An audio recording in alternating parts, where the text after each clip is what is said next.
उमूमन आजकल के अय्याम में मुसलमान अपने मालों की ज़कात अदा करते हैं। ज़कात की अदायगी में एक अहम तरीन मसला जहन में रखना चाहिए, कहीं ऐसा ना हो कि आप लाखों रुपए ज़कात की सूरत में दें लेकिन वो अदा ना हो सके। ज़ाहिर सी बात है, फ़र्ज़ सर पे रहेगा, ज़िम्मे रहेगा, वो अदा ना हुआ तो बंदा गुनहगार होगा। बाज़ औक़ात ऐसा होता है कि ज़कात देने वाला हॉस्पिटल में पैसे दे देता है, किसी मुसाफिर खाने में दे देता है, किसी मरीज़ की दवाई के तौर पर या टेस्टों के तौर पर लेबॉर्ट्री में पैसे दे देता है, या बाज़ औक़ात लोग बच्ची की शादी करवाते हैं तो खाने में पैसे खर्च कर देते हैं, जहेज़ पर पैसे खर्च कर देते हैं। तो इस तरह की सूरतों में अगर किसी बंदे ने ज़कात या उशर भी सदक़ात वाजिबा में से है, तो वो पैसे अगर किसी ने इस अंदाज़ में ख़र्च किए कि जनाबे वाला हॉस्पिटल में जाके जमा करवा दिए, बताया ही नहीं, या वहाँ एक शरई तरीक़ाकार नहीं अपनाया गया, या मुसाफिर खाने में जाके दे दिए, या इस तरह किसी और फलाही काम में इस तरीके से अदा कर दिए, दे दिए कि बताया नहीं, बस जाके जमा करवा दिए,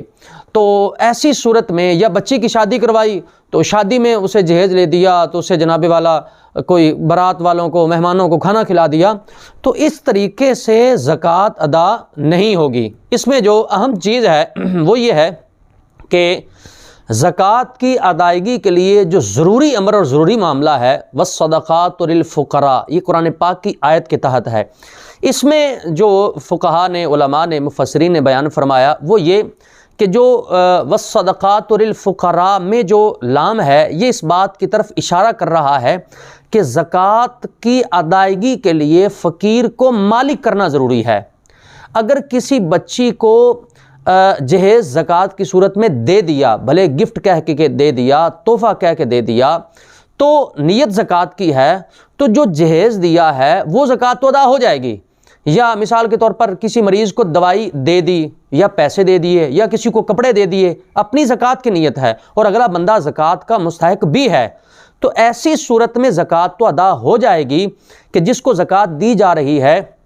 वो ज़कात का मुस्तहिक भी है और उसकी मिल्कियत में भी वो चीज़ आ गई, वो पैसे हैं, वो सामान है, इस सूरत में ज़कात तो हो जाएगी। लेकिन अगर वैसे हॉस्पिटल में जाके दे दी है या बारात वालों को खाना खिला दिया, तो ऐसी सूरत में ज़कात अदा नहीं होगी। खाना खुद साथ शामिल होकर खा लिया, या मुसाफिर खाने में पैसे दे दिए, या फलाही इदारे में पैसे दे दिए, बताया नहीं, एक तरीक़ाकार, शरई तरीक़ाकार नहीं अपनाया गया, तो ऐसी सूरत में ज़कात अदा नहीं होगी। देखें, हम दुनियावी काम जितने भी करते हैं उन सारे के सारे कामों में हम उसका जो तरीक़ाकार है वो तरीक़ा अपनाते हैं। फसल हम बीजते हैं तो हम फसल क्या करते हैं, इस टाइम पानी लगाना है, इस टाइम स्प्रे करना है, इन दिनों, इतने दिनों के बाद दूसरा पानी देना है, इतने दिनों के बाद खाद जो ना वो डालनी है। अगर ये हम एक प्रॉपर तरीके से ये ना करें तो हमारी फसल ख़राब हो सकती है। इसी तरीके से और दीगर भी जितने काम हैं उनका भी एक तरीका है, एक अंदाज़ है। ज़ाहिर सी बात है, जो शरई मसाइल हैं, मामलात हैं, उनकी भी कंडीशंस हैं, उनके भी उसूल व ज़वाबित हैं, उनके भी कवानीन हैं, और ये कवानीन नबी पाक अलैहिस्सलाम के दौर के, सहाबा के दौर के, ये कुरान व हदीस से मुस्तफ़ाद हैं, ये कुरान व हदीस में लिखे हुए हैं, वहाँ से हासिल शुदा हैं। तो इसलिए हाँ, अगर किसी बंदे ने ऐसा करना हो तो वो किसी माहिर आलिम दीन से मशवरा कर ले। उसके बाद अगर इन कामों में खर्च करना, सूरतें हैं, मुसाफिर खाने में पैसे खर्च किए जा सकते हैं लेकिन उसकी सूरतें हैं, शादी में खर्च किए जा सकते हैं लेकिन उसका एक तरीक़ाकार है, उसके मुताबिक अगर खर्च करने होंगे तो